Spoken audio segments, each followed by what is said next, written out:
Bismillahirrahmanirrahim. Assalamualaikum warahmatullahi wabarakatuh. Selamat jumpa kembali dengan channel YouTube Suku Kotu Akabaena. Akan membahas tentang adat, sejarah, dan budaya khususnya suku Kotu Akabaena. Pada kesempatan ini yang kita akan bahas adalah 10 ilmu raja suku Kotu Akabaena.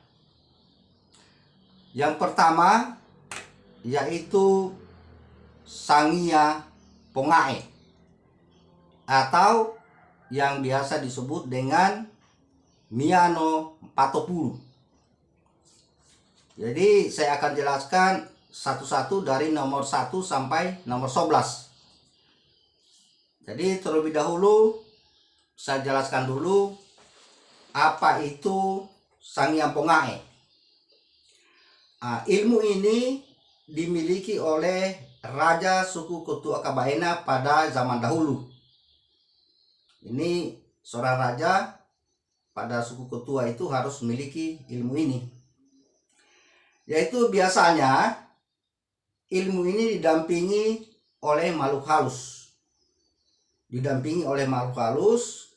Kalau di Jawa itu mungkin sudah yang disebut didampingi oleh Nyi Roro Kidul, didampingi seperti itu. Jadi raja itu ada pendampingnya, makhluk halus biasanya kalau zaman dahulu. Jadi sifatnya daripada Sangia Pongae ini dimiliki oleh raja ketika terjadi sesuatu yang tidak bisa lagi ditangani dengan baik-baik, maka terpaksa raja akan mengambil tindakan. Maka muncullah ketika raja sudah murka, tindakan terakhir ini, kalau raja sudah murka, sudah marah, maka dia akan mengamuk. Jadi kalau raja mengamuk, itu lebih baik menghindar memang. Karena apa yang dia dapat, dia akan habisi. Dia akan habisi semuanya itu. Tidak ada sisa, biar satu kampung habis. Karena yang bergerak di sini bukan lagi raja sendiri, sudah yang disebut Miano Patopulu. Artinya ada 40 orang yang tidak terlihat yang menjadi bantuannya. Yang tidak terlihat yang kasat mata, ada bantuan makhluk halus. Jadi makanya itu zaman dahulu itu raja itu sangat disegani. Jangan sampai dia murka, marah, habis semua. Jadi ini sehingga dikatakan Miano Patopulu. Ada sebutan lainnya ini Sangia Pongae dibilang Miano Patopulu. Karena ketika raja ini berjalan, walaupun hanya membawa pengawal 1-2 orang, tapi kalau dilihat dari kejauhan, misalnya dia berjalan di lereng gunung, kita lihat dari jauh, ada raja lewat itu di sana, itu banyak sekali, satu rombongan, kurang lebih 40 orang kita lihat dari jauh. Jadi begitu kita jumpai, hanya 3 orang. Padahal kalau kita lihat dari jauh, satu rombongan, tidak terhitung. Begitu juga kalau dia naik perahu. Kalau dia naik perahu, kalau dilihat dari jauh, penuh itu perahu dengan orang. Ternyata setelah didekati, hanya 2 orang atau 3 orang. Itulah sampai disebut Miano Patopulu atau orang 40. Gitu kalau pada zaman dahulu. Begitu juga kalau dia menuju, misalnya kita dengar suaranya, kita tidak lihat orangnya, kita sudah ada rombongan ini mau datang. Ributnya minta ampun. Artinya seakan-akan orang yang jalan itu banyak sekali. Kalau kita dengar suara, kalau kita dengar, banyak ini rombongan yang akan datang ini, karena dari kejauhan sudah didengar suaranya banyak. Ternyata setelah tiba hanya 3 orang. Kalau dia menggunakan ini Sangia Pongae atau Miano Patopulu. Tetapi saya bukakan saja ini dia punya rahasia ini. Kalau sudah dimasuki itu Sanghyang Pongae yang dimiliki oleh raja itu sudah kemasukan itu kalau dia sudah mengamuk lebih baik ditinggalkan, menghindar, karena tidak bisa dibendung itu. Nah, caranya supaya berhenti, karena dia tidak berhenti kalau tidak dapat caranya itu kalau ada batang pisang itu satu rumpun itu atau beberapa rumpun di situ, maka segera ambil sarung dililitkan di batang pisang supaya dia lihat itu, maka dia akan tebas semua itu satu rumpun, yaitu batang pisang, dia akan habisi. Kemudian kalau tidak ada batang pisang, maka rumpun bambu pergi lilitkan cepat di mana rumpun bambu yang terdekat, lilitkan cepat itu sarung supaya dia mengamuk di situ. Dia lampiaskan itu dia punya emosi. Kalau tidak ada kayu, biasa ada kayu banyak itu hutan belukar itu, ambil sarung cepat, kemudian lilitkan di salah satu daripada rumpun-rumpun kayu itu supaya dia terarah ke situ. Jadi pada biasanya itu kalau sudah mengamuk begitu, pada biasanya kalau dia sudah sadar, sudah pulih kembali, itu biasa dia menangis itu raja, karena dia menyesal melakukan itu. Dia selalu berpikir untung kalau misalnya kita dapat penangkalnya bisa dilakukan itu, untung dia akan menangisi bahwa untung bukan manusia yang dihabisi, adalah batang pisang juga. Atau kalau orang-orang yang dihabisi pada akhirnya juga dia akan luluh, kalau sudah tenang itu dia akan sadar dan dia akan menangis. Karena yang bergerak bukan dia sebenarnya, itu hanya raganya saja yang kita lihat, karena ada bantuannya itu makhluk tak kasat mata. Itulah yang disebut Sanghyang Pongae. Mongae itu dia membantai, maksudnya itu dia membantai. Kemudian yang kedua adalah Pobotuirea. Itu dalam bahasa suku Ketua Kabaena. Saya tidak berani berbicara dengan suku lain, dengan bahasa-bahasa suku lain, karena tidak akan kena, nanti saya salah bicara baru tidak sesuai. Apa itu Pobotuirea? Kalau sudah tahu itu Sanghyang Pongae, kelengkapannya harus tahu Pobotuirea. Kenapa harus tahu? Karena jangan sampai kita yang mengae, begitu darah keluar, kita langsung pingsan. Kita yang mengamuk, kita yang pingsan. Kan biasa itu yang begitu. Begitu keluar melihat darah, langsung berkunang-kunang, terbaring, pusing, pingsan. Biasa ada orang begitu. Tuh, biar di rumah sakit itu biasa ada orang begitu, tidak bisa melihat darah. Begitu melihat darah dia ketakutan, langsung dia berkunang-kunang, pingsan. Jadi itu raja harus tahu itu. Jangan sampai melihat rakyatnya yang luka atau pasukannya atau apanya itu baru dia langsung pingsan. Jadi itu ilmu daripada raja yang kedua, itu di suku Ketua Kabaena. Jadi saya ambil di buku ini, buku yang sudah usang ini, buku daripada orang tua saya ini, saya dapatkan di sini. Hanya ini ya saya buka saja, karena apa juga yang saya akan tinggalkan kalau saya tidak menyampaikan ini. Ini dasar saya di sini. Hanya saya tidak akan buka ini karena banyak isinya ini, termasuk rahasia atau bibu bunuh ada di sini. Kemudian yang ketiga, yaitu disebut Kapapari. Jadi raja itu harus tahu. Kalau zaman dahulu, kalau sekarang kan tidak lagi. Kalau raja di suku Ketua Kabaena pada zaman dulu itu harus tahu itu Kapapari. Karena tidak semua orang ikhlas dengan raja. Jadi maksudnya ini Kapapari membuat baru dia berbicara saja, baru kita lihat, atau ketika kita lihat sudah tidak senang lagi, maka kita takut melihatnya itu. Takut kalau dia berbicara, kita takut juga sanggah. Itu kapapari. Orang selalu takut melihat. Takutan orang kalau berhadapan dengan raja. Itu pada zaman dahulu di suku Hutu Akabaena.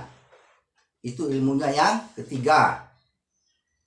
Kemudian raja juga memiliki ilmu yang disebut kapaturu. Jadi lain kapapari, lain kapaturu. Nah, kalau kapaturu ini orang yang selalu membantah itu tidak akan ada yang terjadi begitu kalau kepada raja.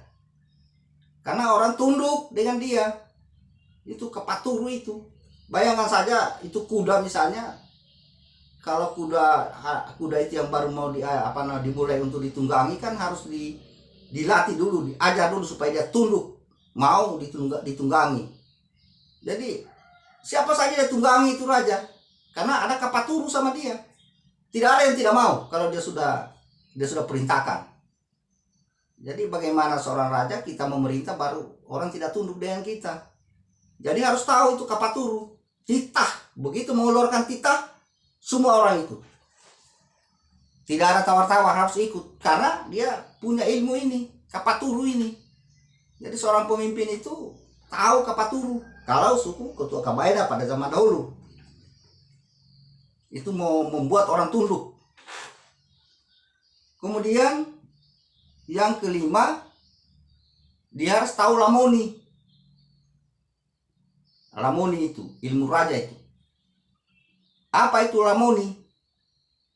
Lamoni ini dia ikat jiwanya orang. Dia ikat. Kalau dia sudah misalnya hanya kan di sana itu tidak ada perbudakan kalau di Kabaina dulu itu.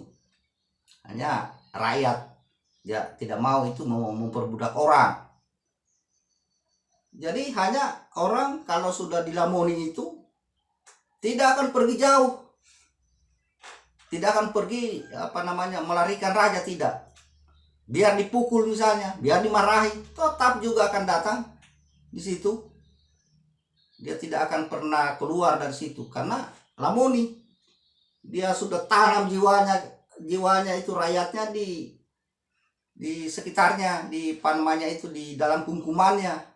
Tidak akan ada rasa bahwa saya akan jengkel baru saya meninggalkan tempat. Tidak akan pergi. Situ saja terus. Biar dia pakan. Jadi orang tunduk. Tidak mau lari. Jadi kalau ada raja yang dilarikan, dia punya rakyat itu, dia tidak miliki ilmu itu.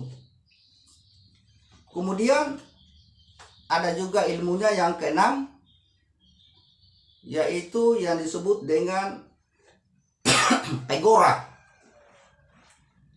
Raja itu memiliki ilmu yang disebut pegora. Jadi ketika dia menegur, tegur baik-baik, lalu tidak mau berhenti misalnya, dilarang baik-baik tidak berhenti, maka dia akan bentak. Dia akan teriaki. Maka kita spontan akan kaget dan ketakutan. Maka berhentilah apa yang kita mau lakukan itu, yang raja tidak suka. Tuh, ada pegora itu. Kemudian dari kejauhan misalnya, kalau sudah marah itu dari puncak gunung sana, orang rakyat ada di bawah, dia lihat dari kejauhan ada yang tidak beres, maka dia akan berteriak. Berteriak dari kejauhan. Begitu kita dengar, wih, kaget, suara siapa ini? Ada apa ini? Langsung kita spontan terhenti apa yang kita niatkan yang tidak bagus. Hanya itu sakral dulu itu. Kalau ada raja yang dibunuh itu cerita itu kalau di Kabaena. Tidak benar lagi itu cerita. Tidak ada raja yang terbunuh di Kabaena kalau pada zaman dahulu. Kemudian raja juga yang ketujuh ilmunya adalah yang disebut dengan tundobaka. Tundobaka atau biasa juga disebut dengan pokuku. Ilmu ini kalau raja menggunakan ini, begitu kita menghadap dengan raja, ada sesuatu yang kita marah, tidak senang, banyak yang kita rencanakan mau bicarakan yang tidak, yang apa namanya ini, yang kita tidak suka, sesungguhnya kita ini juga salah, tetapi kita mau mengadu ke sana atau kita mau kata-katai itu raja, tidak bisa kita kata-katai karena dia akan gunakan ilmunya itu, tundobaka atau pokuku. Itu begitu kita menghadap, tidak bisa bicara. Kita punya mulut ini tidak mau terbuka. Dia kaku ini, rahang ini tidak bisa. Itu namanya tundobaka atau pokuku. Nah, ilmu ini biasa digunakan juga oleh orang awam kalau pada zaman dahulu, yaitu mau menahan daripada mulut binatang buas. Misalnya seperti buaya itu. Kali itu ada orang tua itu yang tahu itu, walaupun kita lewat di situ ada buaya, tidak akan bisa menggigit. Tidak bisa, karena ini rahangnya tidak goyang. Nanti tiba di seberang kali lagi, misalnya kita menyeberang kali, ada buaya, digunakan dulu ilmu itu, pokuku dulu. Buayanya sudah tidak bisa bergerak rahangnya, maka menyeberang. Tiba lagi di sebelah, nah kita buka lagi itu pokukunya supaya dia bisa terbuka kembali, bisa lagi dia makan. So kalau tidak dibuka itu bahaya juga kalau tidak dibuka itu pokukunya, karena kalau buaya itu mati maka turunannya akan mengamuk. Maka biasa ada orang yang dimangsa di kali, mengamuk dia. Akhirnya bukan raja yang digigit, tetapi rakyat yang lewat digigit oleh buaya lain, karena sudah ada temannya yang mati karena habis di pokuku itu. Nah, nanti ada korban, makanya itu harus dibuka kembali supaya jangan ada korban orang lain. Kemudian ilmu raja yang ke-8 yaitu disebut lontorea. Ada lagi ilmunya raja yang disebut lontorea. Apa itu lontorea? Jadi kalau dia menggunakan ilmunya ini, kalau dia pergi di tengah umum, di tengah orang banyak, itu kelihatan dia bercahaya, kelihatan gagah sekali. Itu dia kelihatan auranya itu naik, bercahaya, gagah. Pokoknya di antara orang-orang yang ada di situ, dialah yang paling gagah, yang paling beraura. Itulah ilmu raja yang disebut lontorea. Sesungguhnya ada juga orang-orang yang bukan raja yang tahu ilmu gini. Kalau kita datang di rumahnya atau kita ketemu dia lagi kerja kebun atau seperti biasa gini orang, bahkan kita merasa selebih ganteng daripada ini, lebih gagah saya daripada ini. Begitu kita lihat di tengah umum, kita kagum, bercahaya, naik auranya, gagah di antara orang-orang, dia yang gagah.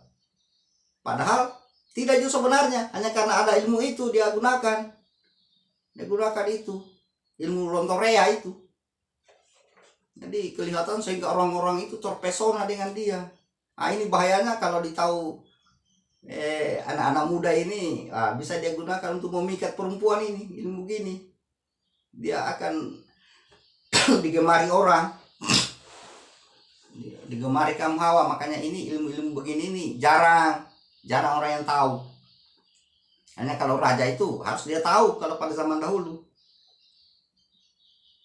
Nah, yang berikutnya ilmu raja yang ke-9 yaitu yang disebut dengan Roncaedo. Roncaedo namanya, ilmunya lagi yang ke-9. Kenapa raja harus tahu Roncaedo? Karena dia akan menyampaikan semua apa yang dia inginkan kepada rakyatnya, memberi pengarahan.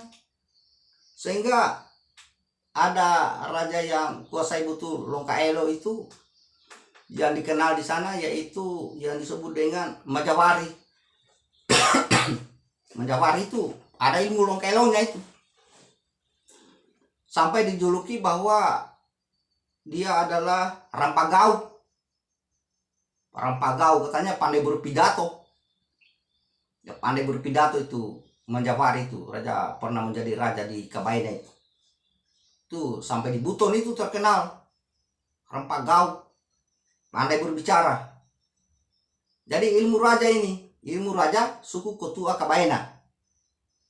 Jadi tapi ada juga itu orang biasa yang tahu ilmu ini. Kelihatannya kalau kita lihat di jalan bodoh-bodoh, kayak, wih ini orang kayak bodoh-bodoh. Sekalinya dia di forum dia berbicara, tidak bisa kita bantah, karena dia pandai berbicara dan masuk akal apa yang dia katakan. Itu Longkaelo namanya. Itu lidahnya itu dia berbicara itu tidak kaku. Dia pandai. Kan ada juga orang sebenarnya di pikirannya tahu semua apa ini isinya daripada sesuatu yang ada di sini. Kalau dia tulis itu bisa, dia paham semua. Tapi ketika mau berbicara tidak bisa berbicara, dia kaku. Nah, yang begitu. Tapi kalau raja kan tidak, yang tahu ilmu Longkaelo ini. Walaupun kita lihat yang dia tulis tidak ada, paling 1-2 huruf, 1-2 1-2 baris, 1-2 kalimat saja dia. Kalau kita lihat, sedikitnya yang dia tulis. Tapi kalau dia berbicara biar 1 jam tidak selesai, dan semua itu diterima orang. Apa yang dia katakan itu namanya Longkaelo. Dia punya lidah itu berbicara itu. Kemudian ilmu raja yang ke-10 yaitu yang disebut dengan Pebubula. Ada ilmunya lagi yang disebut Pebubula. Jadi itu dia ada di matanya juga. Itu Pebubula. Begitu kita lihat gerakan matanya, kita sudah tahu bahwa ini dia inginkan yang itu misalnya, atau ini dia suruh kita ke sana. Itu dengan mata saja kita sudah bisa mengerti. Atau kalau lagi dia tidak senang dengan kita atau dengan apa saja yang kita lakukan, dia tidak berbicara. Atau kalau dia melarang, cukup matanya saja dia pelototi kita sudah sudah dilarang ini. Jangan. Begitu kita lihat matanya, itu biasa kita tidak bisa tatap dia itu. Tidak bisa kita, artinya kalau dia gunakan, kalau dia lagi gunakan dia punya ilmu, kalau tidak kan tidak juga. Udah lagi gunakan, begitu kita mau kasih naik, kita melihat dia, kita pokoknya ini keding tidak mau naik, ini mata ini. Takut melihatnya. Takut. Itu Pebubula itu. Dia lihat kita, tatap kita dengan matanya, sudah nih, tidak bisa lagi kita berbuat apa-apa. Itu kalau sudah gunakan itu Pebubulanya daripada raja. Itu di suku Ketua Kabaina ini. Kemudian ilmunya yang ke-11 yang terakhir itu Kabara. Itu kalau pada zaman dahulu ada ilmu raja yang namanya Kabara atau ilmu kebal. Itu karena tidak seperti sekarang. Sekarang ini kan sudah ada pengawal dengan senjata yang semua sudah disiplin orang. Kalau dulu tidak. Jangan sampai raja jalan terpisah dari rombongan, baru diculik, baru ditusuk sedikit langsung bocor. Tidak bisa begitu. Dia harus punya ilmu kebal juga. Makanya itu alhamdulillah yang lalu itu tidak ada kalau raja suku Ketua Kabaina yang mati terbunuh. Adapun kalau ada buku atau cerita itu yang mengatakan ada, itu cerita, tidak ada buktinya. Cerita yang dibikin-bikin lagi itu. Biasa ada penulis yang menulis begitu. Sama halnya itu dia tulis bahwa di Kabaina pergi ziarah di makamnya pastor. Ada buku juga yang menulis begitu. Itu tidak benar itu. Saya sudah jelaskan pada yang lalu. Bahwa di Kabaina berkembang agama Kristen katanya. Berkembang apa? Begitu masuk penyebarnya langsung mati. Terkapar di jalan. Dipukul sama makhluk halus. Itu ada buku yang begitu, yang menulis sembarangan. Sama juga itu ada yang menulis katanya ada raja keberapa itu mati karena di apa? Tidak ada itu yang mati dibunuh. Justru di sana kalau kau mau pergi pada zaman dulu kau dia gunakan itu Sang Hyang Pongae, habis kamu. Belum kau bicara sudah habis. Sehingga itu banyak kapal-kapal yang karam di sana. Itu sebenarnya rahasianya itu. Banyak kapal itu di Pulau Saguri yang karam karena diamuki oleh pengawal raja itu. Belum raja yang mengamuk. Sudah begitu, Sang Hyang Pongae itu habis orang-orangnya. Itu kapal-kapal Portugis apa itu? Kapal VOC apa dulu itu. Begitu. Jadi saya berbicara ini ada buktinya. Pergi lihat itu di Pulau Saguri. Ada berapa kapal di sana yang karam. Akibat daripada ilmu raja yang ada di suku Kutua Kabaena waktu itu. Kalau sekarang kan sudah tidak ada lagi yang menggunakan itu. Karena sudah zaman modern ini. Sudah ada pemerintah, negara, kemudian sudah ada macam senjata-senjata ampuh, meriam, apa semua itu. Sudah ada apa nuklir, sudah ada sniper, sudah lengkap.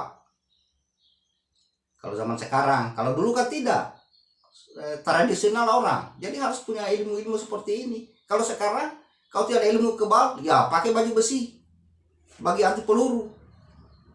Itu sekarang kan orang sudah pakai anti peluru bajunya, tidak lagi gunakan ilmu seperti ini.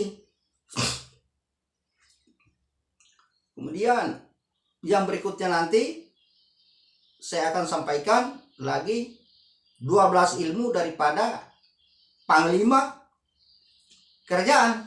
Ada juga ilmunya. 12 ilmunya panglima kerajaan suku Kutua Kabaena. Kemudian ada ilmunya pengawalnya juga. Ada ilmunya tokoh adatnya. Semua ada punya ilmu masing-masing. Masing-masing harus memiliki ilmu-ilmunya itu. Ada ilmunya yang sebut itu tukang mengobati orang yang sebut sarea apa itu. Ada juga, terpisah juga. Ada ilmu bolia, ada juga. Masing-masing itu tidak campur adul.